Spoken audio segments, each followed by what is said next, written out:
जब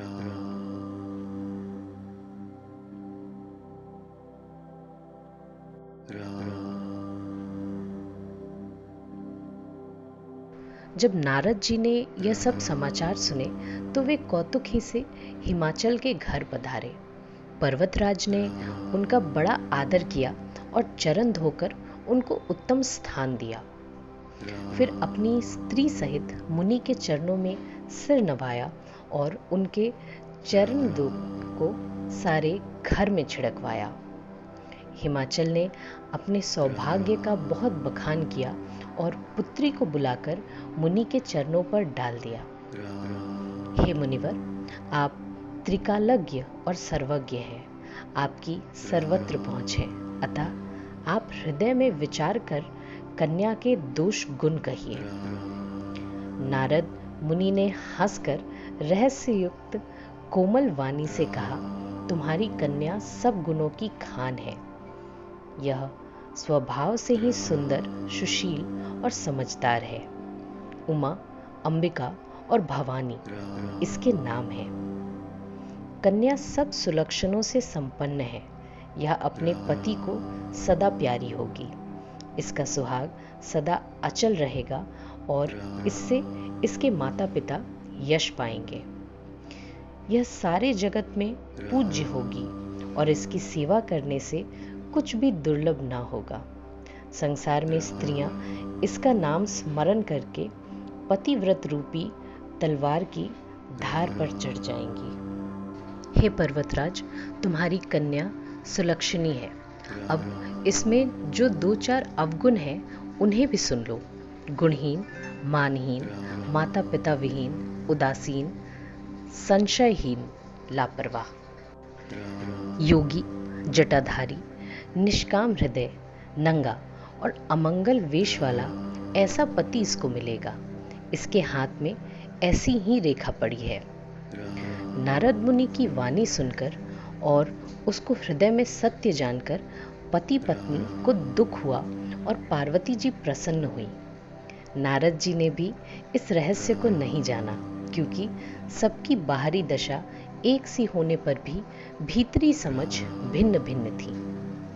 सारी सखियां पार्वती, पर्वतराज हिमावन और मैना सभी के शरीर पुलकित थे और सभी के नेत्रों में जल भरा था।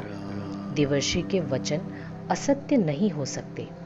पार्वती ने उन वचनों को हृदय में धारण कर लिया। उन्हें शिवजी के चरण कमलों में स्नेह उत्पन्न हो आया, परंतु मन में यह संदेह हुआ कि उनका मिलना कठिन है। अवसर ठीक न जानकर उमा ने अपने प्रेम को छिपा लिया और फिर वे सखी की गोद में जाकर बैठ गईं। देवर्षि की वाणी झूठी न होगी, यह विचार कर हिमावन, मैना और सारी चतुर सखियां चिंता करने लगी।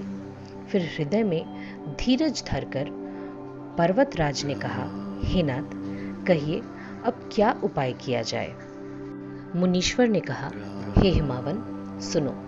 विधाता ने ललाट पर जो कुछ लिख दिया है उसको देवता, दानव, मनुष्य, नाग और मुनि कोई भी नहीं मिटा सकते। तो भी एक उपाय मैं बताता हूँ। यदि दैव सहायता करें तो यह सिद्ध हो सकता है।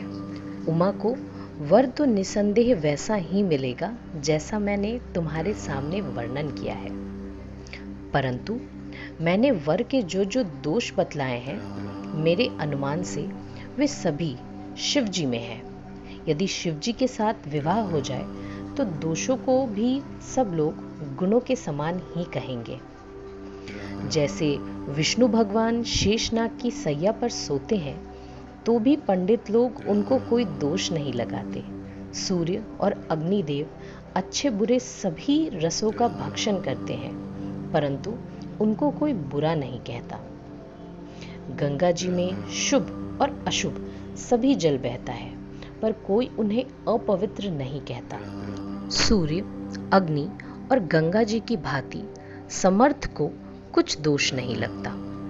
यदि मूर्ख मनुष्य ज्ञान के अभिमान से इस प्रकार होड़ करते हैं तो वे कल्प भर के लिए नरक में पड़ते हैं। भला कहीं जीव भी ईश्वर के समान हो सकता है? गंगा जल से भी बनाई हुई मदिरा को जानकर संत लोग कभी उसका पान नहीं करते, पर वहीं गंगा जल में मिल जाने पर जैसे पवित्र हो जाती है, ईश्वर और जीव में भी वैसा ही भेद है। शिवजी सहज ही समर्थ हैं, क्योंकि वे भगवान हैं, इसलिए इस विवाह में सब प्रकार कल्याण है। परंतु महादेव जी की आराधना बड़ी कठिन है। फिर भी क्लेश यानी तप करने से वे बहुत जल्दी संतुष्ट हो जाते हैं।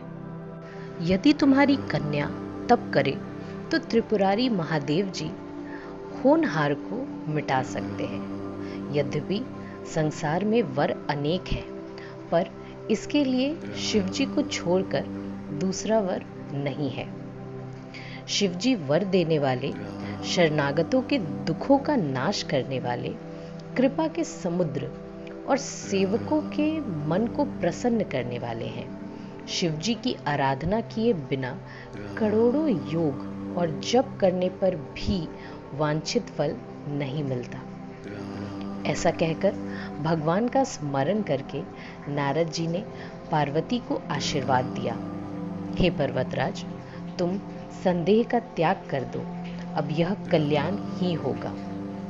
यूं कहकर नारद मुनि ब्रह्मलोक को चले गए। अब आगे जो चरित्र हुआ उसे सुनो। पति को एकांत में पाकर मैना ने कहा, हे नाथ, मैंने मुनि के वचनों का अर्थ नहीं समझा। जो हमारी कन्या के अनुकूल घर, वर और कुल उत्तम हो तो विवाह कीजिए, नहीं तो लड़की चाहे कुमारी ही रहे, क्योंकि हे स्वामिन, पार्वती मुझको प्राणों के समान प्यारी है।